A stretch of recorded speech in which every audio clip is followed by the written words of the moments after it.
Que la paix soit avec vous, pour vous qui nous suivez en ce moment. Nous sommes Ève, ensemble vivons l'évangile. Et j'étais dernièrement ici pour vous parler du courage, d'un thème que j'avais intitulé Le courage de David. Eh bien, je suis encore là.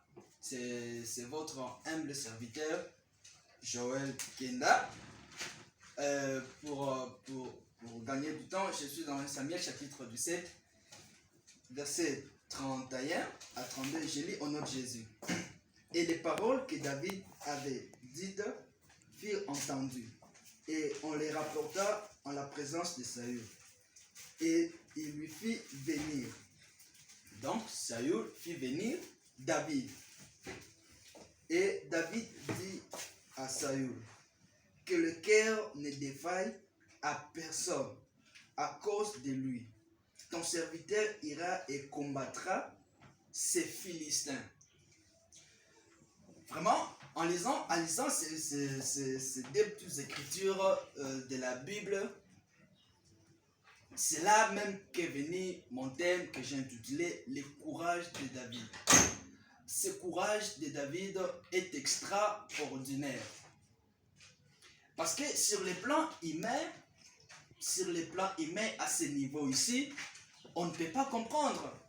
Donc, on ne peut pas mesurer d'où était venu ce courage. Alors que, en ce même temps, il y avait Saül lui-même. Il est le roi d'Israël, Saül, qui craignait les Philistins, qui craignait Goliath.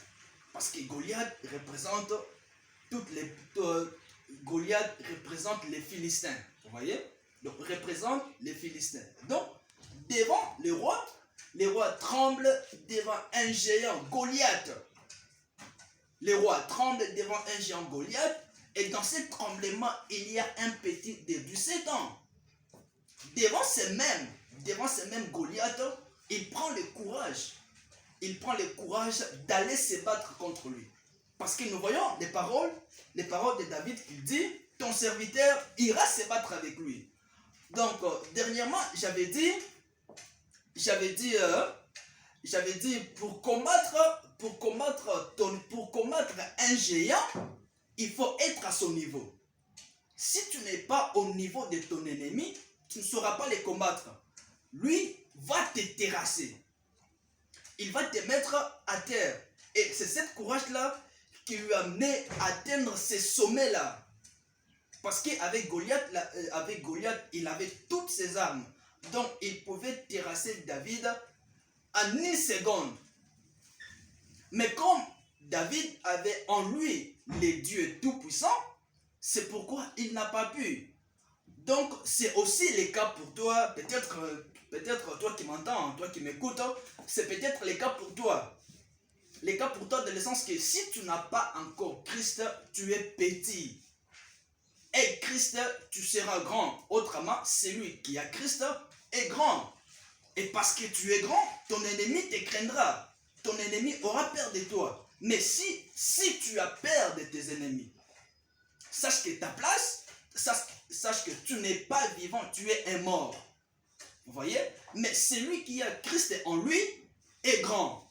C'est pourquoi l'apôtre Paul dit, celui qui est en nous est plus grand que celui qui est dans le monde. Prenons le cas de Goliath. Prenons le cas de Goliath étant comme le monde. Prenons le cas de Goliath étant comme le monde. Et prenons David étant comme Christ. Et si c'est Christ-là, tu l'as dans ton cœur, sache que devant ton ennemi, tu n'auras pas peur. Alors, bon, comme je venais déjà de le dire, vous qui m'entendez, peut-être c'est votre cas. Et ça serait pour vous l'occasion de recevoir Christ si vous ne l'avez jamais rencontré, si vous ne l'avez jamais accueilli dans votre cœur. Ainsi, pour terminer, j'aimerais faire cette courte prière. Seigneur, je te dis merci pour ta parole. Je te dis merci pour tout ce que tu es.